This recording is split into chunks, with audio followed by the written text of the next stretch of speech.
আসসালামু আলাইকুম। Islamic lifestyle plus থেকে আপনাকে শুভেচ্ছা। আপনার উপর আল্লাহর রহমত বর্ষিত হোক। জিনের উপদ্রব থেকে এবং নানামুখী ক্ষয়ক্ষতি থেকে, অদৃশ্য ক্ষয়ক্ষতি থেকে বাঁচার জন্য আমরা বাসাবাড়ি অনেক সময় বন্ধ করে থাকি। বন্ধ করা মানে হলো দরজা বন্ধ করা, কোনো কিছু বন্ধ করা। এখানে ঘর বন্ধ করা বলতে উদ্দেশ্য হলো যে ঘরে জিন ইত্যাদির প্রবেশের পথ বন্ধ করে দেওয়া। তো এই ঘর বন্ধ করার যে পদ্ধতিগুলো আমাদের সমাজে প্রচলিত আছে, এগুলো কতটা ইসলাম সম্মত? অনেকগুলো পদ্ধতি প্রচলিত আছে। যেমন অনেকে চতুর্পাশে দাঁড়িয়ে আজান দেন, আজান দিয়ে বিশেষ কিছু তেলাওয়াত ইত্যাদি করে বন্ধ করে থাকেন। অনেকে আবার ঘর বন্ধ করতে গিয়ে আপনার বিভিন্ন রকমের পশুর হাড় ইত্যাদি এগুলো ঝুলিয়ে রাখেন দরজায়, এটা বন্ধ করা, এবং কিছু পোড়ে ফু দিয়ে সেগুলো ঝুলিয়ে রাখেন। অনেকে আবার মাটির বিভিন্ন পাত্রে বিভিন্ন কিছু লেখেন, কোরআন আয়াত বা অন্য কিছু বিভিন্ন রকমের নকশা টকশা এগুলো লিখে ঝুলিয়ে রাখেন। অনেকে কাগজে লিখে ঝুলিয়ে রাখেন। এরকম আরো বিভিন্ন পদ্ধতি ঘর বন্ধ করার আমাদের সমাজে প্রচলিত আছে। এই ঘর বন্ধ করার সম্পর্কে বলতে চাই যে আসলে ইসলাম আমাদেরকে তথা রাসূল করিম সাল্লাল্লাহু আলাইহি ওয়াসাল্লাম আমাদেরকে আমাদের ঘর বাড়িগুলোকে শয়তানের উপদ্রব থেকে নিরাপদে রাখবার জন্য অনেকগুলো আমল শিক্ষা দিয়েছেন। ইসলাম বলে আমরা ব্যক্তি যেন সক্রিয় থাকি। আমি একটা তাবিজ ঝুলিয়ে দিলাম, আমি একটা মাটির পাত্র ঝুলিয়ে দিলাম, হাড্ডি ঝুলিয়ে দিলাম, আর নির্দিষ্ট সিস্টেমে বন্ধ করে দিলাম, আর সারা জীবনের জন্য জিনের প্রবেশের পথ রুদ্ধ হয়ে গেল। এটি নয়, বরং ইসলাম শিক্ষা দিচ্ছে, রাসূল করিম সাল্লাল্লাহু আলাইহি ওয়াসাল্লামের শিক্ষা হলো প্রতিদিন আমল করে করে আমাদের নিজেদেরকে, আমাদের বাসা বাড়ি থেকে আমরা জিন থেকে বাঁচিয়ে রাখবো, নিরাপদে রাখবো। যেমন প্রতিবার ঢোকার সময় যদি আপনি আল্লাহর নাম নিয়ে প্রত্যেকটা সদস্য বাসায় ঢুকবেন, আল্লাহর নাম নিয়ে ঢুকবেন, বিসমিল্লাহ বলে ঢুকবেন, সালাম দিয়ে ঢুকবেন, তাহলে সাথে শয়তান প্রবেশ করতে পারে না।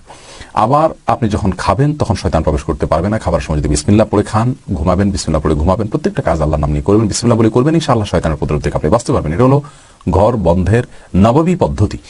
আর এর বাইরে শয়তান খুব কষ্ট দেয়, উপদ্রব করে, বাচ্চাদের ভয়ের কারণ হয়, ভয় পায় বাচ্চারা, বুঝতে পারছেন শয়তান হয়তো কষ্ট দিচ্ছে, তাহলে সেক্ষেত্রে সূরা বাকারার শেষ 2 আয়াত রাত্রে পড়ুন, যথেষ্ট হয়ে যাবে ইনশাআল্লাহ। হাদিসে রয়েছে এগুলো হতে পারে। এটি সুন্নাহসম্মত আমল, সূরা বাকারা তেলাওয়াত করা। চেষ্টা করি শর্টকাটে টাকা পয়সা দিয়ে স্থায়ী করে সমাধান করে নিতে, নিজেরা কোনো কাজ করতে রাজি না। ইসলাম বলে আমি নিজে সক্রিয় হব, সমস্যার সমাধান স্থায়ী করে সমাধান। আমরা সব ক্ষেত্রে চেষ্টা চর্চাটা বাড়ানো উচিত, আপনাকে জিন্দা করা উচিত, সুন্নাত চর্চাটা বাড়ানো উচিত। আমরা সব ক্ষেত্রে চেষ্টা করি শর্টকাটে টাকা পয়সা দিয়ে স্থায়ী করে সমাধান করে নিতে, নিজেরা কোনো কাজ করতে রাজি না। ইসলাম বলে আমি নিজে সক্রিয় হব, আমি নিজে আমল করব, আমি কার্যকর ভূমিকা রাখবো, আমার সমস্যার সমাধানের জন্য আমি নিজে দোয়া পড়বো। সকাল সন্ধ্যার দোয়াগুলো পড়লে আল্লাহ সুবহানাহু ওয়া তাআলা দুষ্ট জিন এবং যত প্রকার ক্ষয়ক্ষতি আছে এগুলো থেকে বাঁচিয়ে রাখেন। বিসমিল্লাহিল্লাযী লা ইয়াদুররু মা ইসমিহি শাইউন ফিল আরদি ওয়া ফিস সামাই ওয়া হুয়াস সামিউল আলিম। এটি সকাল সন্ধ্যা 3 বার পড়লে আল্লাহ তাআলা হেফাজতে রাখেন। সূরা ইখলাস, সূরা ফালাক, সূরা নাস 3 বার পড়লে আল্লাহ তাআলা হেফাজত।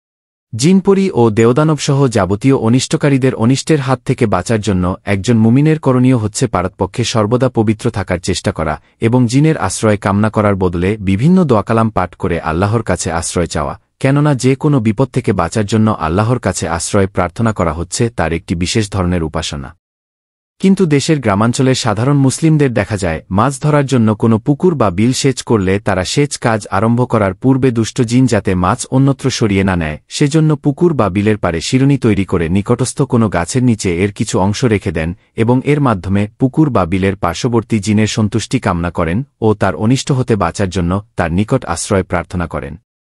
এছাড়াও দেশের বিভিন্ন স্থানে মুকাম নামে পরিচিত এমন কিছু পুরাতন গাছপালা বিশিষ্ট স্থানও রয়েছে যেখানে জিনের অনিষ্ট থেকে বাঁচার জন্য লোকেরা সেখানকার কোনো বড় গাছের নিচে হালুয়া ও শিরুনি দিয়ে থাকে। এ জাতীয় কর্মের প্রচলন সিলেট জেলার বিভিন্ন গ্রামাঞ্চলে অধিক হারে রয়েছে। লোকেরা যেন এ কর্মের দ্বারা জিনের অনিষ্ট থেকে বাঁচার জন্য আল্লাহর কাছে আশ্রয় চাওয়ার বদলে জিনের কাছেই আশ্রয় কামনা করে থাকে। এই জাতীয় কর্মকে হিন্দু ধর্মের অনুসারীদের মনসা পূজার সাথে তুলনা করা যায়, যা তারা মনসা দেবী নামে এক কাল্পনিক দেবীর সন্তুষ্টির জন্য উপাসনালয়ের গাছতলায় খাবার রাখার মাধ্যমে করে থাকে।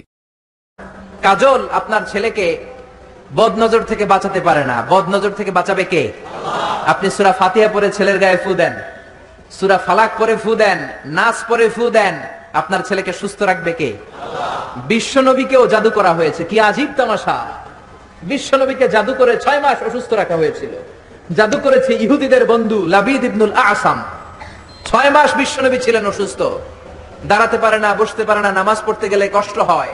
6 মাস পরে আল্লাহ সূরাতুল ফালাক, সূরাতুন নাস নাজিল করে দিলেন। এই দুইটা সূরাকে একসাথে বলে মুআউযিজাতান। চিল্লায়ে বলেন কি নাম?